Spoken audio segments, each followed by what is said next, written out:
Bismillahirrahmanirrahim. Assalamualaikum warahmatullahi wabarakatuh.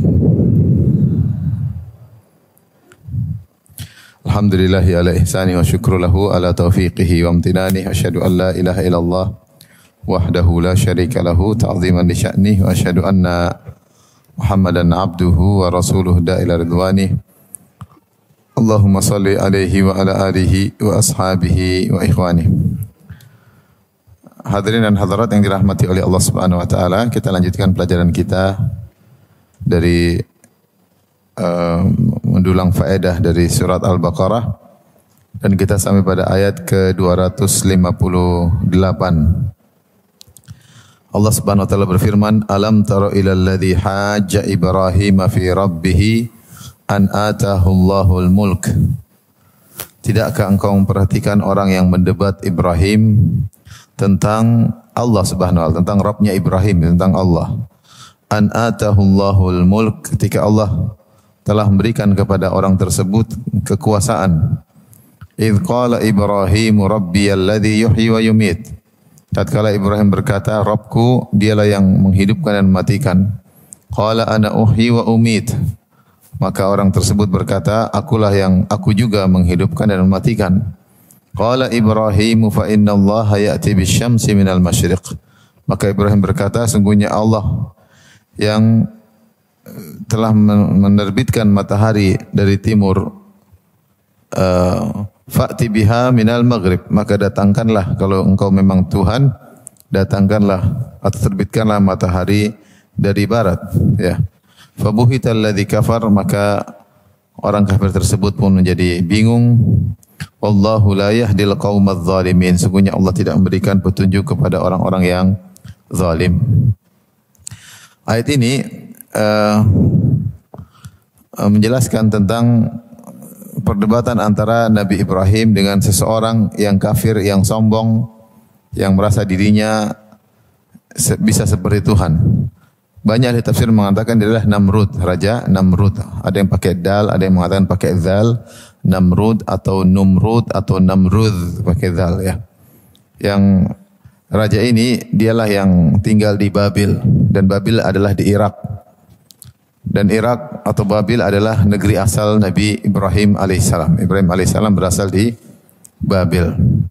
Dan sebagaimana kita ketahui bahwasanya seluruh penduduk negeri di Babil, raja maupun rakyatnya semua mengingkari atau menentang dakwah Nabi Ibrahim alaihissalam. Sebagian ulama mengatakan bahwasanya, sebagian ahli tafsir mengatakan bahwasanya Ibrahim alaihissalam pertama kali bertemu dengan Namrud setelah mereka berusaha membakar Nabi Ibrahim, namun ternyata gagal. Ketika Nabi Ibrahim tidak terbakar dan dia keluar dari lautan api, maka dia pun dipanggil untuk dipertemukan dengan sang raja. Maka Allah berfirman di sini, alam tara, tidakkah engkau melihat? Di sini alam tara ada yang mengatakan bahwasanya maksudnya ru'yah qalbiyah, yaitu tidak kau memperhatikan penglihatan hati, karena Nabi SAW tidak melihat kejadian ini. Kejadian ini tentu jauh sebelum lahirnya Nabi ya, karena ribuan tahun sebelum lahirnya Nabi sallallahu alaihi wasallam. Jadi maksudnya adalah tidakkah engkau wahai Rasulullah memperhatikan, dan perintah Allah kepada Nabi sallallahu alaihi wasallam, tidakkah engkau wahai Rasulullah untuk memperhatikan, juga adalah perintah untuk kita umatnya yang membaca ayat ini untuk juga merenungkan. Jadi alam tara, tidakkah engkau melihat dengan hatimu, yaitu engkau renungkan, engkau fikirkan, engkau perhatikan.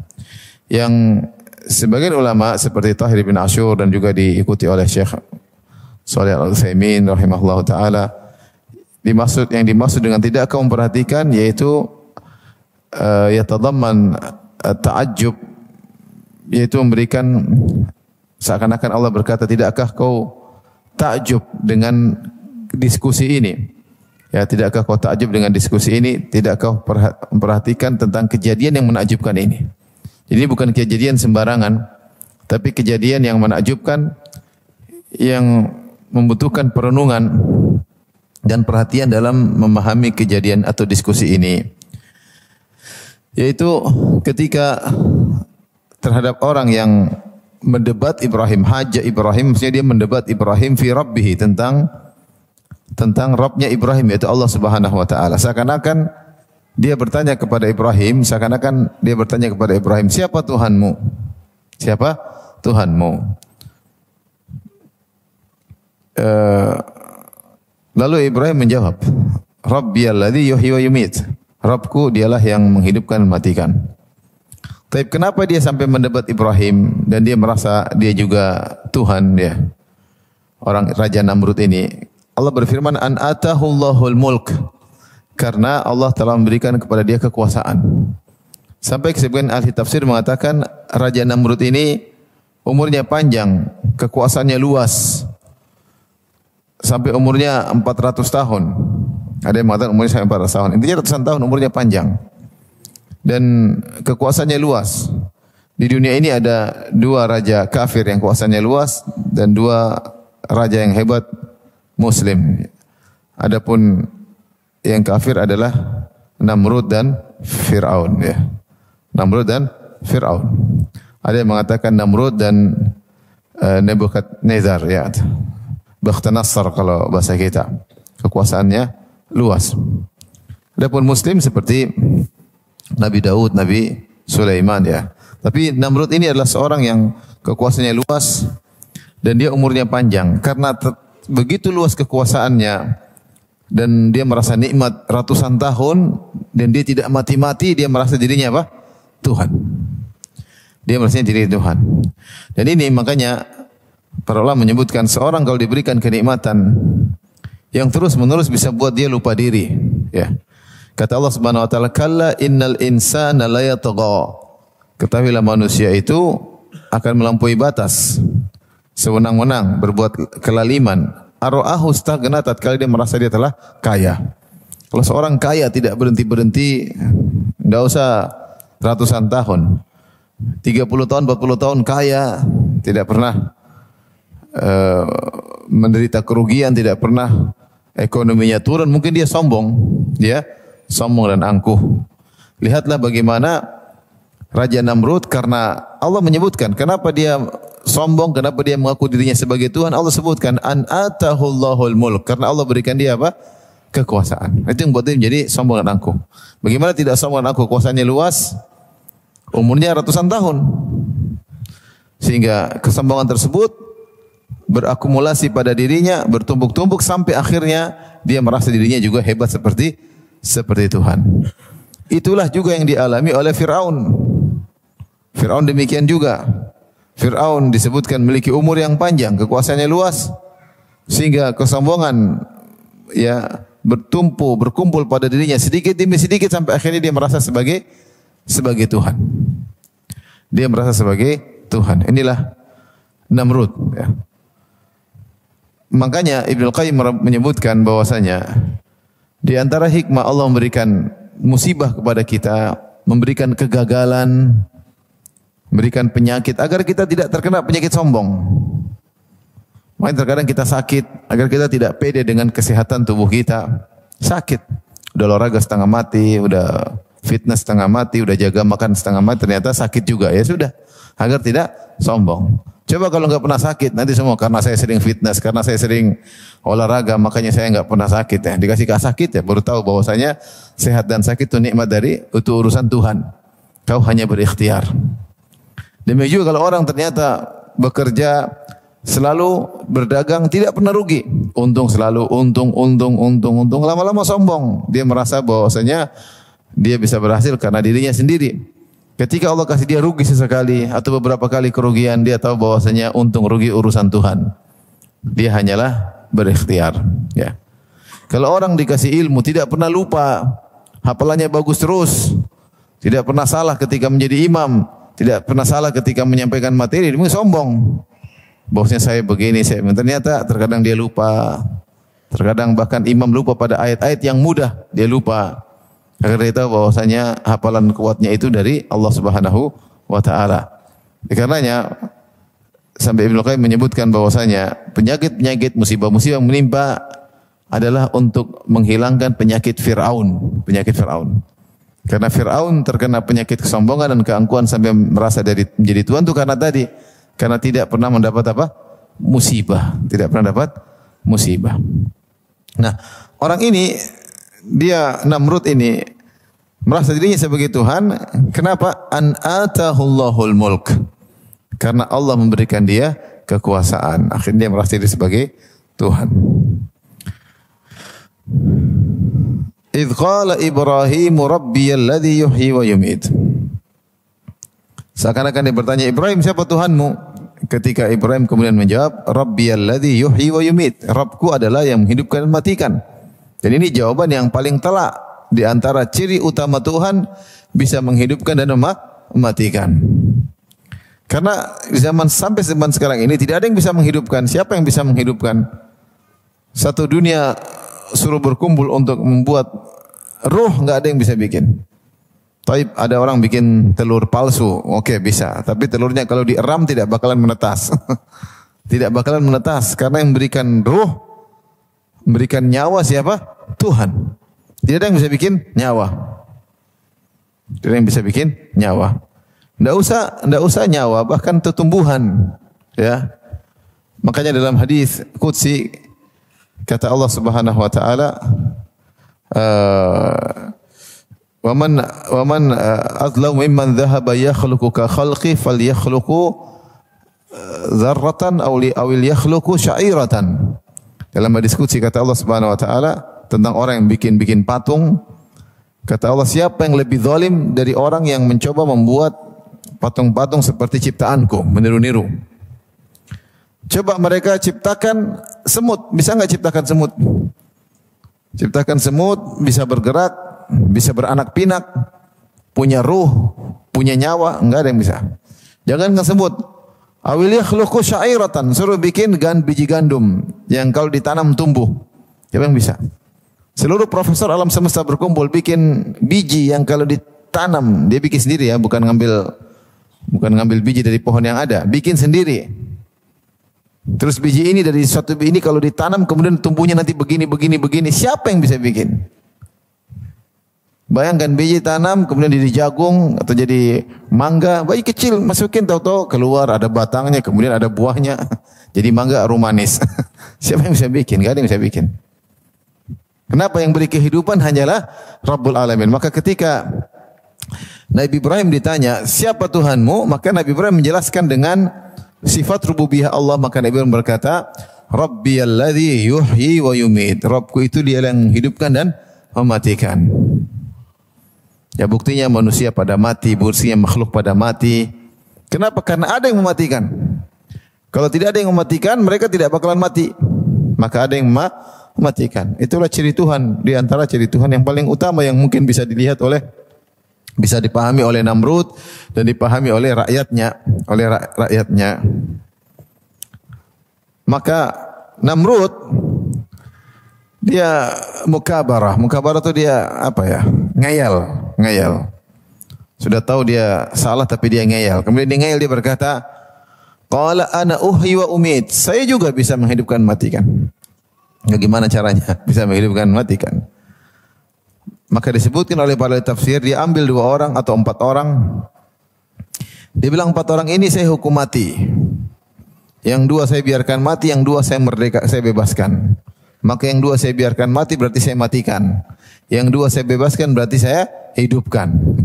Ini jawaban bahlul ya. Tetapi ya gimana lagi? Mungkin dia harus tampil pede di hadapan rakyatnya. Maka dia yang penting ada jawaban. Yang penting apa? Ada jawaban. Ya sudah, ini pokoknya menghidupkan matikan versi saya.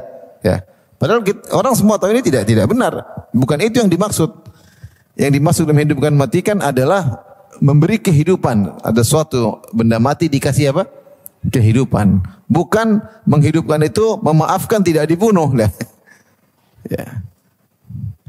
Kalau maksudnya menghidupkan adalah memaafkan tidak dibunuh, maka semua orang bisa menghidupkan dan matikan. Kita ambil ayam, kita menyembelih enggak jadi, berarti kita hidupkan apa? Ayam. Kita ambil burung, kita mau sembelih, kita enggak jadi sembelih, kita namakan menghidupkan apa? Burung. Ini kebodohan. Tapi tadi terkadang seorang kalau sudah tidak bisa berdebat, maka dia menggunakan trik namanya ngeyel ya. Mau diapain? Ya, mukabarah ngeyel. Qala ana uhyi wa umit. Maka Namrud berkata, aku juga bisa menghidupkan, matikan. Maka tatkala itu Ibrahim alaihissalam pun menyebutkan bukti Allah sebagai Tuhan dengan bukti yang lain yang tidak bisa dingayalkan lagi oleh Namrud. Ya. Maka Ibrahim berkata, fa inna Allah ya'ti bisyamsi minal masyriq fa'ti biha minal maghrib. Sungguhnya Allah telah mendatangkan matahari dari timur, maka datangkanlah engkau matahari dari barat kalau memang engkau Tuhan. Ya. Karena di antara ciri Tuhan, Tuhan dia yang telah menciptakan alam semesta dan dia mengatur alam semesta. Ketika dia mengatur alam semesta, dia buat aturan tentang alam semesta. Kalau dia bikin aturan alam semesta, dia bisa rubah aturan alam tersebut. Karena yang bikin aturan siapa? Dia. Makanya Allah bisa merubah aturan alam semesta. Di mana nanti pada hari kiamat matahari akan terbit dari barat. Seakan-akan Nabi Ibrahim berkata, kalau kau Tuhan, rubahlah aturan alam semesta. Makanya di antara bukti-bukti bahwasanya para nabi adalah utusan Tuhan, maka para nabi-nabi tersebut memiliki mukjizat-mukjizat. Apa sih hakikat mukjizat? Hakikat mukjizat adalah merubah aturan alam. Itu namanya mukjizat. Merubah aturan apa? Alam. Seperti lautan kemudian mengalir ke atas. Seperti yang dialami oleh Nabi Musa alaihissalam. Lautan mengalir begini, tahu-tahu dihantam oleh tongkat Nabi Musa, mengalir ke atas. Famfalaqa, ya, maka terbelahlah. Kemudian menjadi dua belahan. Kataudil azim, masing-masing belahan seperti gunung yang meninggi, menjulang. Jadi mengalir ke atas. Ini merubah aturan alam enggak? Namanya air mengalir dari tempat atas ke rendah, ya kan? Enggak tahu kalau di Cinere. Air kan mengalir dari tempat atas ke tempat yang rendah. Ketika aturan alam berubah dari bawah ke atas, berarti ini yang bikin pasti Tuhan yang ngatur alam semesta ini. Itu contoh maksud saya. Ya. Di antara mukjizat ya. Seperti Nabi Musa memukul batu, kemudian keluarlah 12 keran. Ya.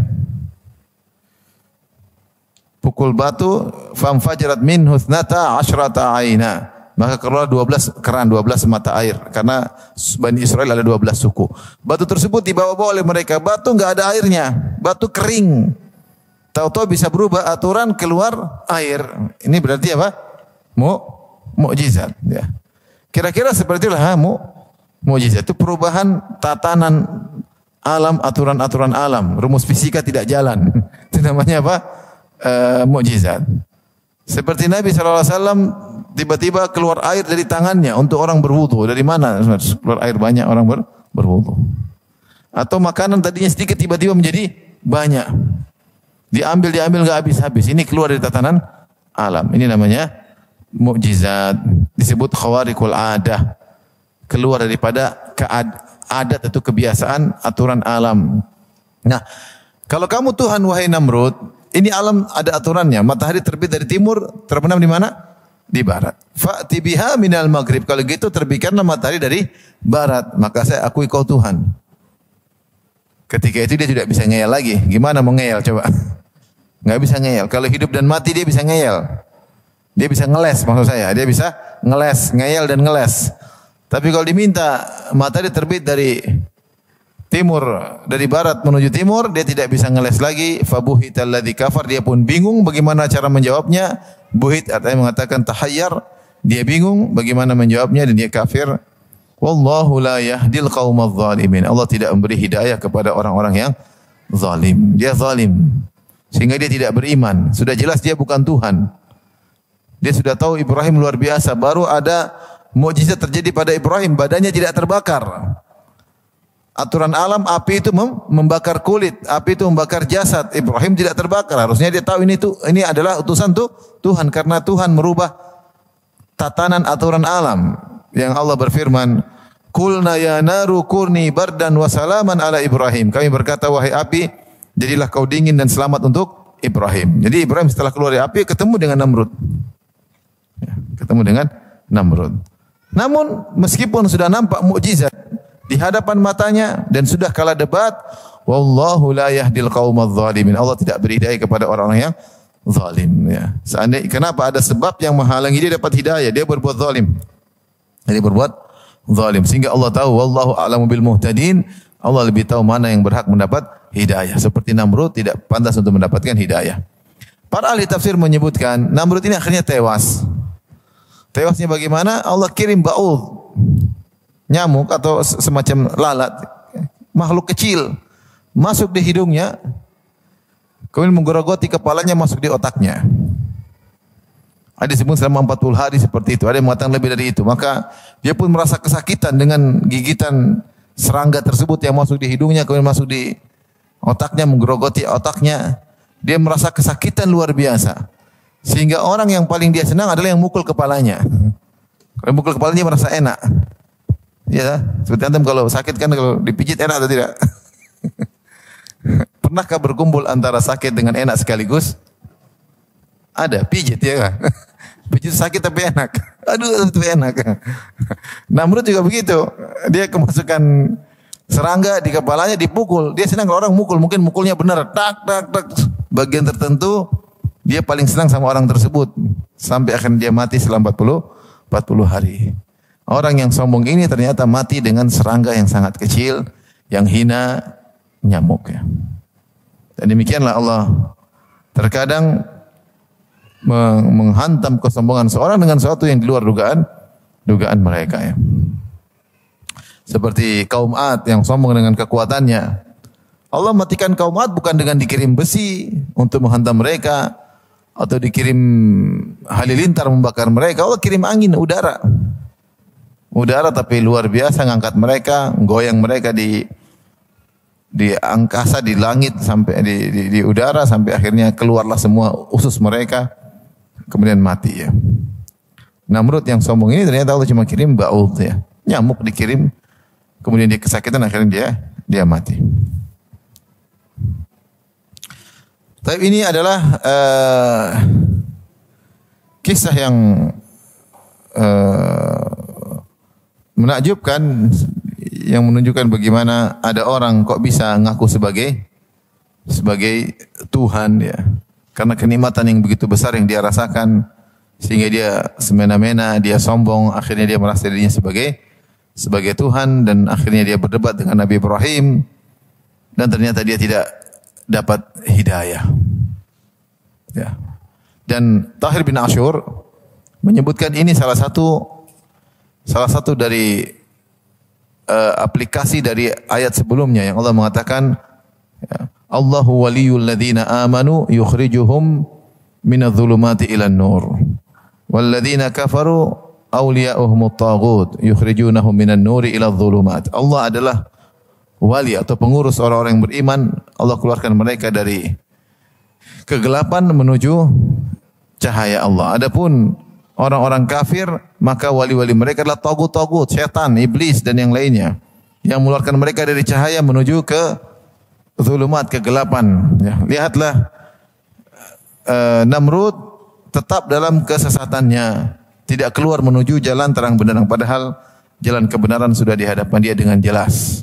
Dia bertemu dengan seorang yang diberi gelar Khalilur Rahman. Dialah Ibrahim yang sangat dicintai oleh Allah, yang Allah mengatakan wattakhadallahu Ibrahim khalila. Allah mengangkat Ibrahim sebagai kekasihnya. Dia sudah lihat mukjizat langsung. Mukjizat Ibrahim alaihissalam keluar dari api tanpa terbakar sama sekali. Dan dia sudah kalah debat.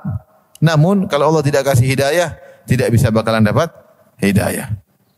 Seperti orang munafikin. Orang munafikin yang hidup di zaman Nabi SAW. Apalagi kurang sebab-sebab hidayah. Semua sebab hidayah sudah terkumpulkan di hadapan mereka. Mereka orang Arab, ngerti Al-Quran. Ngerti atau tidak? Ngerti.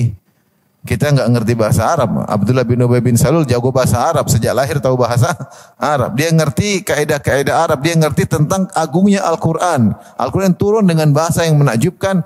Dengan balaghah yang menakjubkan. Dengan tatanan yang menakjubkan. Dia tahu. Tapi dia dapat hidayah. Dia lihat langsung mujizat-mujizat Nabi. Orang munafik lihat enggak mujizat Nabi? Lihat. Lihat tapi tidak beriman. Orang munafik lihat enggak bagaimana akhlak Nabi yang sangat mulia? Lihat. Orang munafik ikut pengajian enggak? ikut pengajian. Orang munafik bahkan salat di belakang Nabi sallallahu alaihi wasallam. Sebab keimanan sudah terkumpulkan pada mereka. Namun Allah berfirman, "Wallahu la yahdi al-qaumadz zalimin." Allah tidak beri petunjuk kepada orang yang zalim. Ada masalah dalam hatinya, kezaliman yang ada pada diri mereka menjadikan Allah tidak beri hidayah kepada mereka, ya. Inilah Namrud, karena sombong dan angkuh tidak mau mengakui Allah Subhanahu wa taala. Dan ini yang juga terjadi pada Fir'aun ketika Fir'aun berkata, "Qala faman rabbukuma ya Musa?" Qala rabbuna alladhi a'ta kulla syai'in khalqahu thumma hada. Fir'aun berkata, "Siapa Tuhanmu wahai Musa?" Musa mengatakan, "Qala rabbuna alladhi a'ta kulla syai'in khalqahu thumma hada." Dia yang telah menciptakan segala sesuatu kemudian memberikan petunjuk kepada segala sesuatu. Yaitu Musa ingin mengatakan, Allah Tuhanku menciptakan makhluk kemudian diberi insting masing-masing. Lebah diciptakan langsung bisa pandai bekerja sebagai status lebahnya, sebagai lebah pekerja, sebagai lebah ratu. Tidak ada yang ngajarin langsung bisa. Berarti ada yang menciptakan. Kamu bisa enggak? Tentu enggak bisa kamu wahai Fir'aun. Allah ciptakan hewan, Allah ciptakan, kamu ciptakan manusia. Begitu lahir sang manusia, sang bayi langsung bisa netek. Siapa yang ngajarin dia? Kalau ketemu puting langsung disuruh sedot. Siapa yang ngajarin? Seluruh profesor dunia ini suruh ngajarin bayi melakukan sesuatu tidak bakalan bisa. Mungkin ada daurah ketika dalam perut, enggak ada. Tapi begitu dia keluar tahu-tahu dia bisa netek. Kenapa? Allah sudah kasih file dalam. Kalau ketemu puting langsung apa? Netek. Itu Allah, tapi Fir'aun ngeyel. Saya juga Tuhan, ana rabbukumul a'la. Aku adalah Tuhan kalian yang maha tinggi. Kalau ada Tuhan selainku, saya akan penjarakan engkau, wahai Musa. Baik. Ayat berikutnya.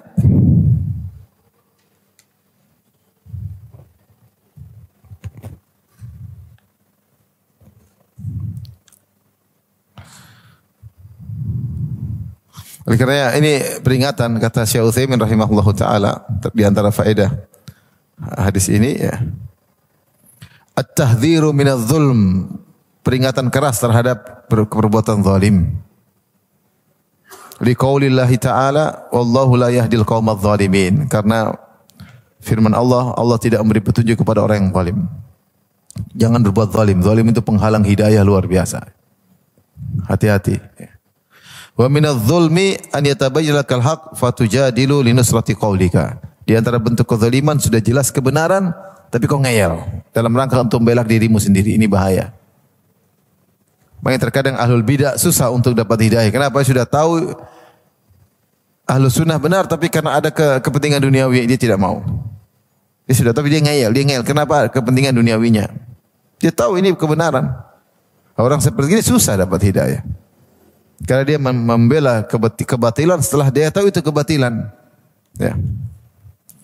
Ngeyel ini berbahaya. Jadi zalim secara umum adalah penghalang hidayah.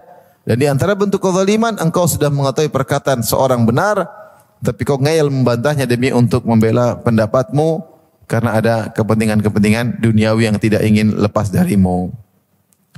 Baik, kita lanjutkan ayat berikutnya. Ayat 259. Kata Allah Subhanahu wa taala,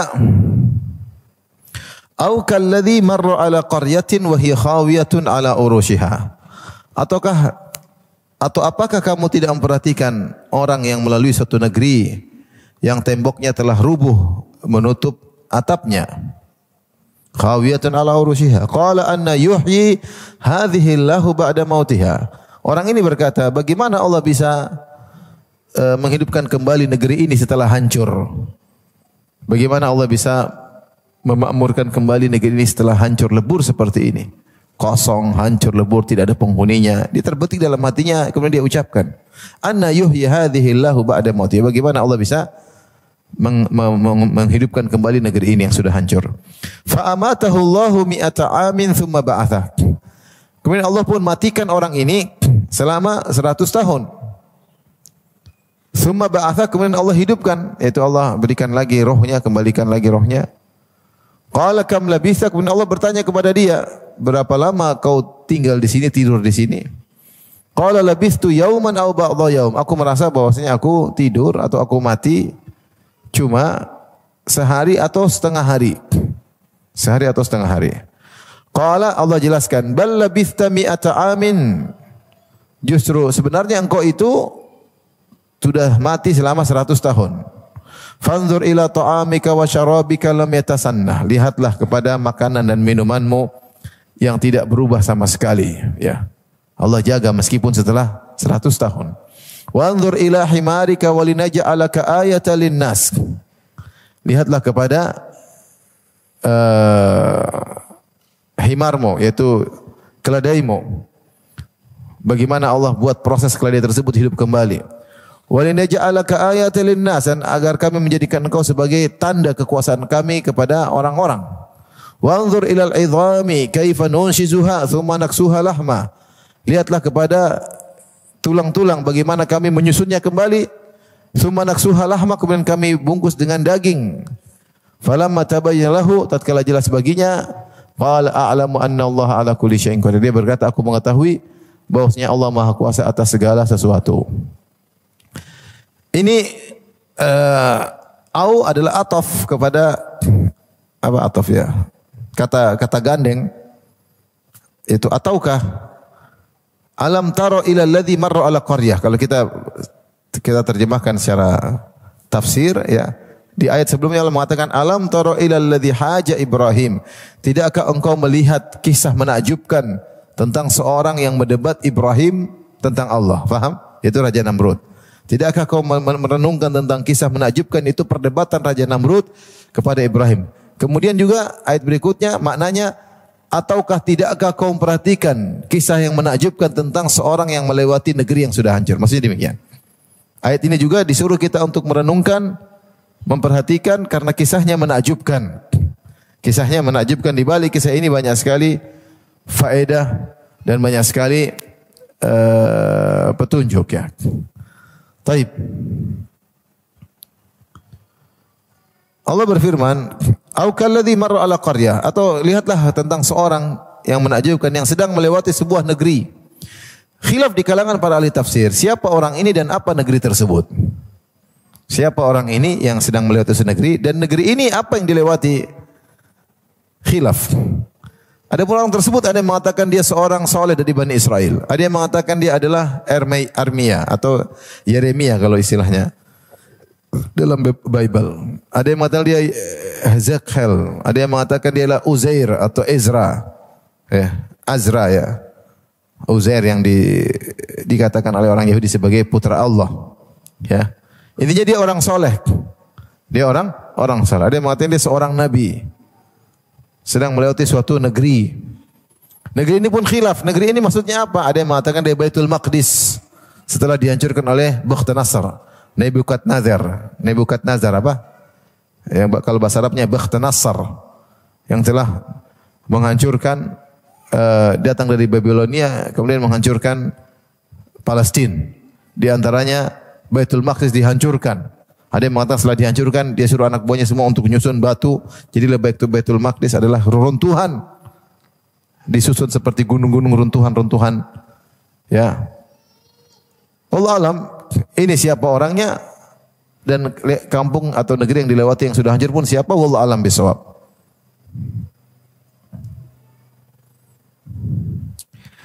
Tapi di sini kondisi negeri tersebut khawiyatun ala urushiha. Ya. Temboknya kosong, sudah tidak ada penghuninya dan hancur, jatuh ala urushiha. Urus maksudnya arsy, maksudnya atap. Biasanya rumah-rumah yang tua itu atapnya jatuh dulu, baru kemudian temboknya nutupin apa? Atap. Atapnya tidak kuat dulu, atapnya apa? Roboh dulu. Setelah atapnya roboh baru kemudian dindingnya menutupi atap. Makanya Allah mengatakan khawiyatun ala urushiha. Dihancur kemudian dia menutupi atap-atapnya. Jadi atap sudah dibawa menutupi oleh tembok-temboknya. Ketika dia melihat negeri tersebut, entah negeri apa ini, wallahu alam bisawab. Intinya dia melewati suatu negeri hancur. Kemudian dia berkata, "Anna yuhyi hadhihi Allahu ba'da mauti." Bagaimana Allah bisa kembalikan lagi negeri seperti ini yang sudah hancur lebur? Perkataannya ini, apakah dia ragu ada khilaf di kalangan para ulama. Ada yang mengatakan dia ragu tentang hari kebangkitan. Dia ragu tentang hari kebangkitan. Namun ini pendapat Allah alam kurang kuat. Karena dia tidak sedang berbicara tentang bagaimana menghidupkan yang mati, tidak. Tapi dia sedang berbicara tentang negeri yang hancur. Bagaimana bisa kembali makmur, faham? Sehingga dia tidak meragukan tentang hari kebangkitan, tapi terbetik dalam hatinya, kata dia, bagaimana bisa makmur lagi kembali negeri ini? Seperti kalau kita lihat sekarang, seperti kejadian di negeri Syam, ya di Suria, hancur lebur. Kita bilang bagaimana bisa kembali lagi? Negara sudah hancur-hancuran seperti itu, dibombardir. Ya, kita bilang gimana bisa? Tapi ya, kalau Allah mau kembalikan bisa saja. Hiroshima, Nagasaki sudah hancur bisa apa? Bisa kembali. Kalau kita Nagasari hancur bisa kembali lagi. Hiroshima, Nagasaki hancur bisa kembali lagi. Terserah ya. Kalau Allah mau kehendaki bisa kembali lagi. Tapi intinya terbetik dalam dirinya bagaimana negeri hancur seperti ini bisa muncul kembali. Jadi dia tidak sedang ragu tentang hari kebangkitan, tapi dia ini bisa kembali atau tidak gitulah. Maka Allah ingin jelaskan bahwasanya karena dia ceritanya orang soleh. Ini orang soleh. Kalau orang soleh tidak meragukan tentang hari kebangkitan. Makanya khilaf tadi dia siapa orang ini ya. Ada yang mengatakan Yeremia, ada yang mengatakan dia adalah Uzair.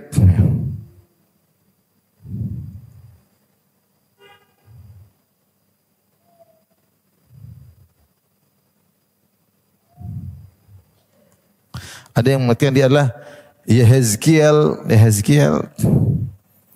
Itu nama-nama orang soleh atau nama-nama para nabi di Bani Israel.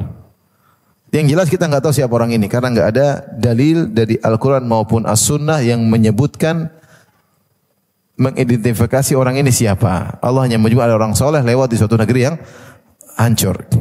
Ketika Allah tidak menyebutkan dan Nabi juga tidak menceritakan siapa orang ini, sudah kita nggak tahu juga nggak apa-apa.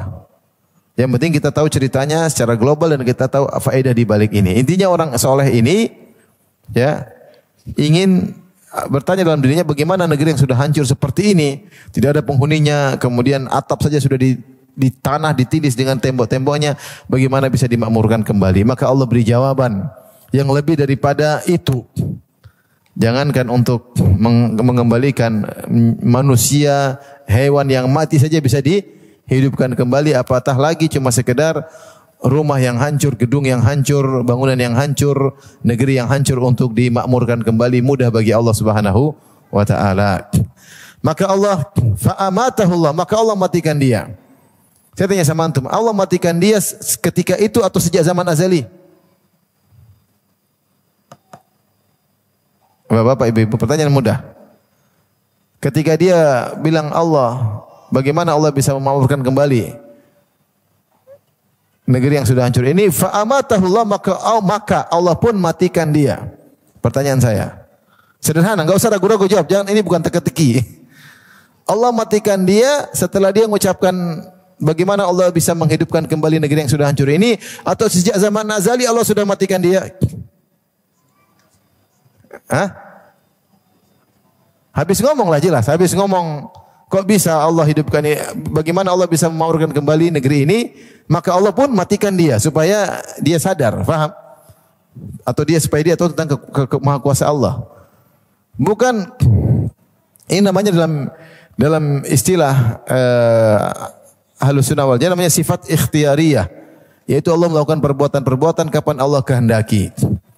Kapan Allah melakukan perbuatan, kapan Allah kehendaki. Allah bicara Nabi Musa, ya ketika Allah ingin bicara Nabi Musa, ketika Nabi Musa hidup, Allah ciptakan baru Allah ngomong dengan Nabi Musa.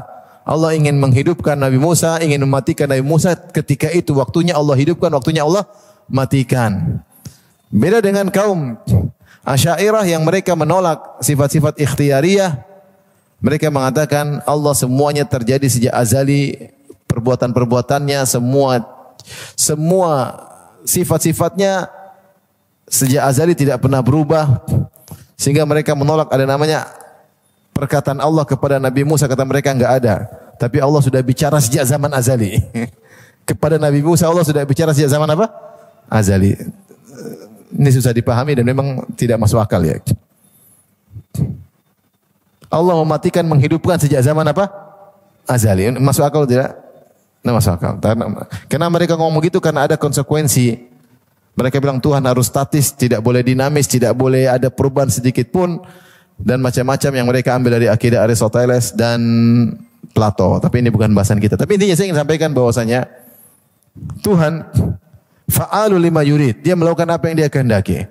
Dia mau mengabulkan doa sekarang, dia mau matikan sekarang, dia mau menghidupkan sekarang, beri rezeki pada si fulan, menahan rezeki dari si fulan. Kulla yaumin huwa fi sya'an, setiap saat dia dalam kondisi kesibukan yang dalam banyak kegiatan yang Allah lakukan dan dia tidak merasa berat.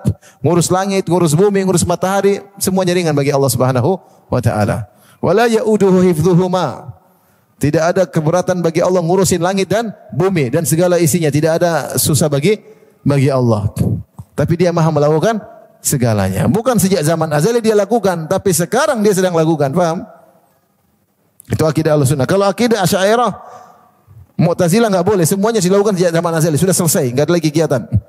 Terus yang terjadi sekarang bagaimana? Ya, mereka takwil macam-macam ya. Tapi intinya saya ingin sampaikan bahwasanya Allah pun matikan dia untuk mengajarkan kepada dia bahwasanya kekuasaan Allah luar biasa lebih daripada yang kau bayangkan. Allah matikan dia selama 100 tahun. Fa amatahu Allahu mi'ata am. Allah matikan 100 tahun. Tsumma ba'atha, kemudian Allah bangkitkan dia. Allah bertanya, "Kam labith?" Berapa lama kau tinggal di sini? Berapa lama kau tidur? Berapa lama kau mati? Ya. Kalau Ashabul Kahfi tidur mereka, paham? Berapa tahun? 309 tahun. Kalau ini enggak tidur, dimatiin. Beda. Kalau Ashabul Kahfi tidur, bukan mati. Makanya Allah mengatakan wa tahsabuhum aiqadha wa hum ruqud wa nuqallibuhum dzatal yamini wa dzatas shimal. Kalau kau melihat mereka, kamu menyangka mereka dalam kondisi terjaga. Wa hum ruqud, mereka sedang tidur, tidak mati. Mereka sedang apa? Tidur. Wa nuqallibuhum dzatal yamini wa dzatas shimal, kami buat mereka balik ke kanan, balik ke kiri. Ada yang mengatakan supaya darah tidak terkumpul, supaya tidak tertutup dengan tanah, sehingga kami bolak-balikan mereka kanan dan kiri. Tapi mereka dalam kondisi hidup hanya saja tidur 309 tahun. Kalau ini enggak, ini mati. Mati 100 tahun lagi baru bangkit lagi. Setelah dibangkitkan, dihidupkan kembali, Allah tanya, "Berapa lama kau mati?" Dia bilang, "Ya mungkin 1 hari atau setengah hari." Bisa jadi dia dimatikan pagi hari, dia dibangkitkan di sore hari. Sehingga dia menyangka baru setengah hari. Atau ini kemarin sore saya tidur, kemarin pagi saya tidur, sekarang sore saya bangun. Tidak ada kemungkinan lain dalam benaknya kecuali cuma itu. Sehari atau setengah hari. Mati dia. Maka Allah mengatakan tidak. Qala bal labithta mi'ata am. Kau itu tidur 100, kau itu mati 100 tahun. Buktinya apa? Allah berikan bukti tentang keagungan Allah Subhanahu wa taala. Di antaranya Allah suruh lihat himarnya, suruh Allah lihat dirinya. Ya. Allah suruh lihat makanannya, ya. Di antaranya kita lanjut dulu, Allah mengatakan wanzur ila himarika. Lihatlah kepada himarmu. Jadi dia lihat, ada yang mengatakan seperti Ibnu Katsir rahimahullah dalam tafsirnya mengatakan, lihatlah pada dirimu sendiri terlebih dahulu sebelum melihat yang lain.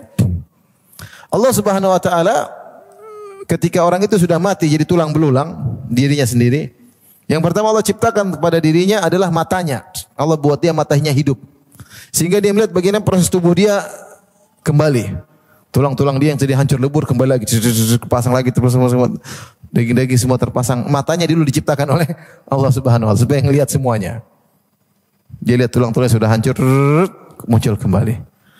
Kemudian juga dilihat himarnya yang sudah hancur kembali lagi. Tulang-tulangnya tadi terpisah atau sudah tertutup, sudah hancur, kembali lagi terpasang kembali, terangkai. Setelah itu tsumma naksuha lahma, kemudian kami taruh daging, jadilah himar. Lihat proses semuanya mudah bagi Allah Subhanahu wa taala. Allah mengatakan, sudah 100 tahun lihatlah pada makananmu. Di antara keajaiban kekuasaan Allah, makanan yang sangat mudah rusak, mudah basi, 100 tahun tidak berubah. Allah mampu membuat seperti ini bisa. Membuat yang hancur lebur kembali lagi, atau membuat satu bertahan, bisa. bagi Allah mudah semuanya. Jadi Allah menunjukkan keajaiban dari beberapa sisi. Sisi pertama tadi yang sudah hancur bisa hidup kembali. Sisi kedua yang sudah ada tidak hancur-hancur, yaitu makanannya. Itulah makanannya. Falamma tabayyana, tatkala lihat dia jelas semuanya, maka dia berkata, a'lamu annallaha ala kulli syai'in qadir. Aku tahu Allah memang maha kuasa atas segala sesuatu.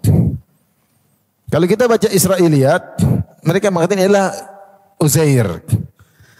Ada yang mengatakan siapa? Tadi saya bilang tadi khilaf di kalangan para ulama, ada yang mengatakan dia adalah Uzair, ada yang mengatakan dia adalah Yeremia, ada yang mengatakan dia adalah Yehezkiel, orang-orang soleh. Ya. Tapi zahirnya dia bukan nabi. Kalau nabi badan tidak hancur, paham? Nabi tidak dimakan, tubuhnya tidak dimakan oleh tanah. Sepertinya dia orang soleh, kemudian badannya hancur, kemudian matanya melihat begini proses tubuhnya kembali lagi. Disebutkan dia Uzair, meskipun tidak ada sanad yang sahih, tapi disebutkan oleh Israiliyat, dia Uzair. Ketika dia berkata demikian, umurnya sekitar 40 atau 50 tahun. Ketika itu dia meninggalkan istrinya yang sedang mengandung. Dan dia punya pembantu, ya. Punya pembantu mungkin umur 20 tahun. Sekitar gitu, masih muda. Kemudian setelah itu dia mati 100 tahun. Setelah itu dibangkitkan lagi, dia lihat ternyata kota yang tadinya hancur lebur sudah hidup lagi, sudah ada penghuninya lagi. Maka dia pergi ke rumahnya. Dia naik himarnya pergi menuju apa? Rumahnya. Maka dia ketuk pintu. Istrinya sudah meninggal. Istrinya mungkin kalau umur seperti dia 40, berarti 140 tahun sudah meninggal dunia. Terus keluar anaknya. Anaknya umurnya berapa?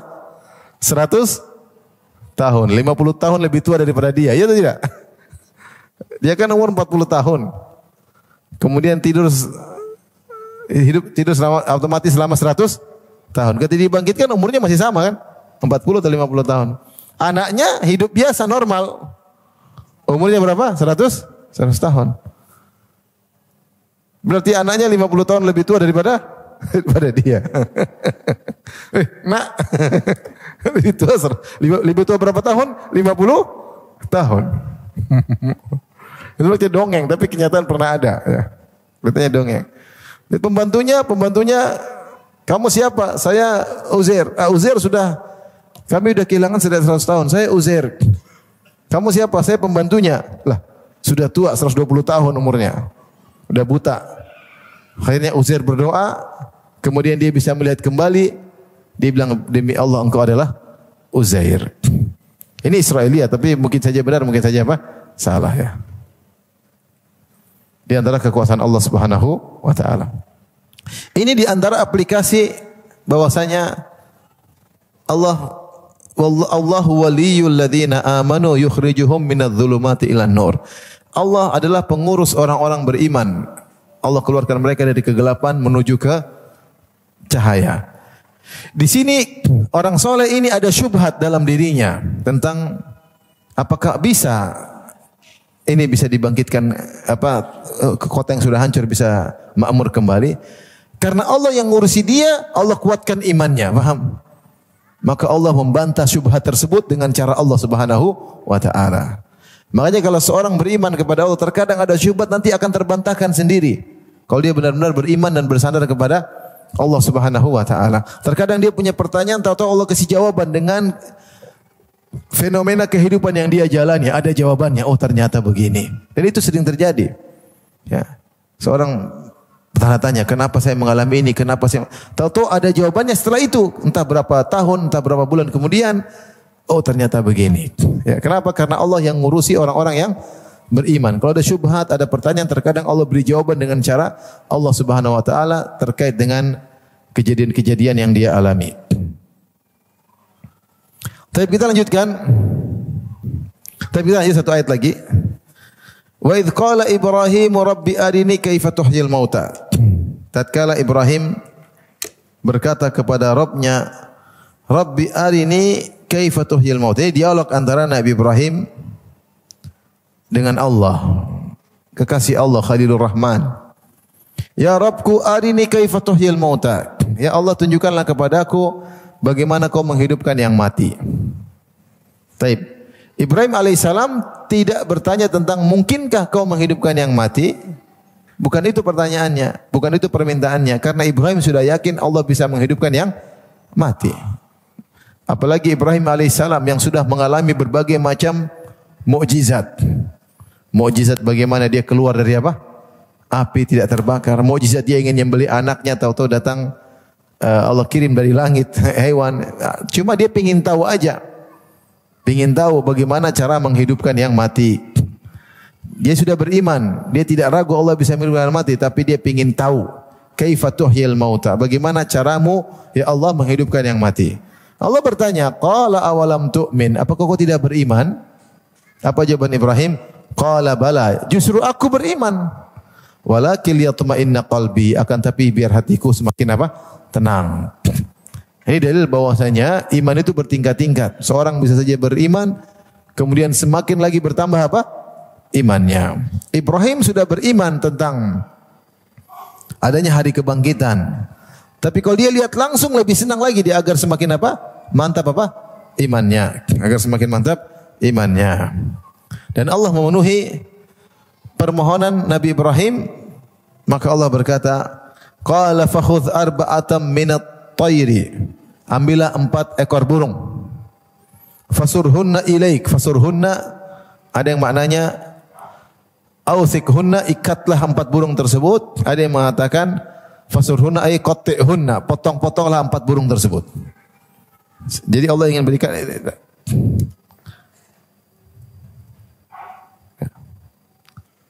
lewat belakang kamera. Allah mungkin memberikan ingin menjelaskan bagaimana cara proses menghidupkan kembali burung-burung yang sudah mati. Ya. Maka Allah suruh potong-potong itu burung-burung tersebut. Tsumma ja'ala ala kulli jabalin minhunna juz'a. Kemudian disuruh ditaruh di 4 gunung. Itu burung 4 ekor dipotong-potong. Entah burungnya apa kita tidak perlu tahu ya.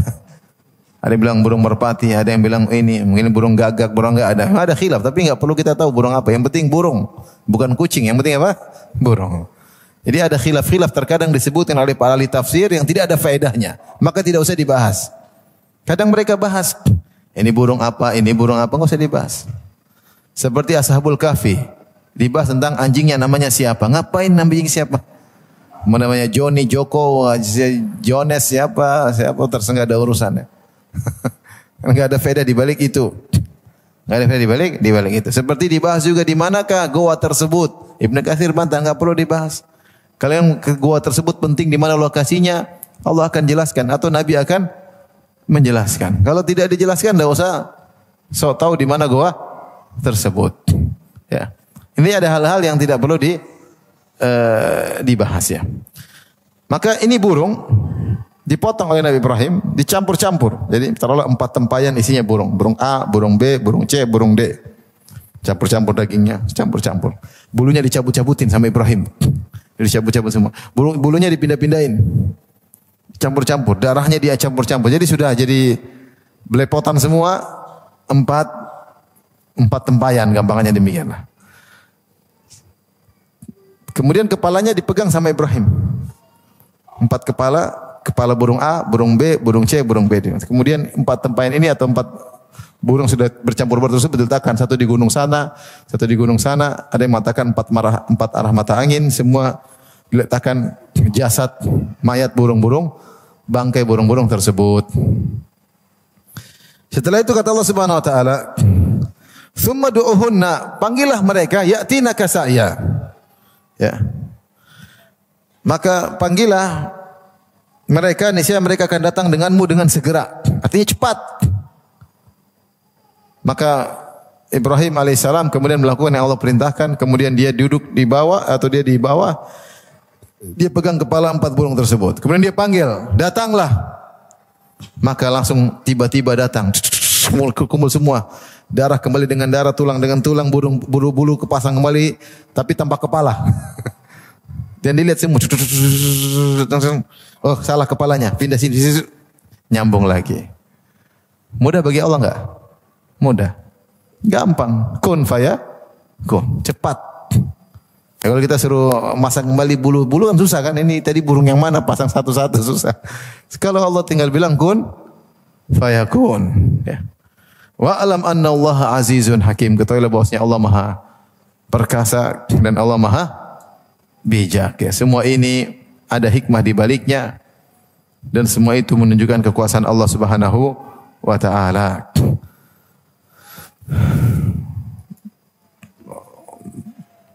Dan inilah demikian juga dalil bahwasanya kalau seorang terkadang ingin ditambah imannya, Allah mengurusinya, Allah akan menambahkan iman kepadanya dengan cara Allah Subhanahu wa taala. Tapi demikian saja. Ikhwan dan akhwat yang rahmatillah subhanahu wa taala, kajian kita pada kesempatan kali ini insyaallah kita lanjutkan pada kesempatan yang lain. Subhanakallah bihamdik asyhadu an la ilaha illa anta astaghfiruka wa atubu ilaik. Assalamualaikum warahmatullahi wabarakatuh.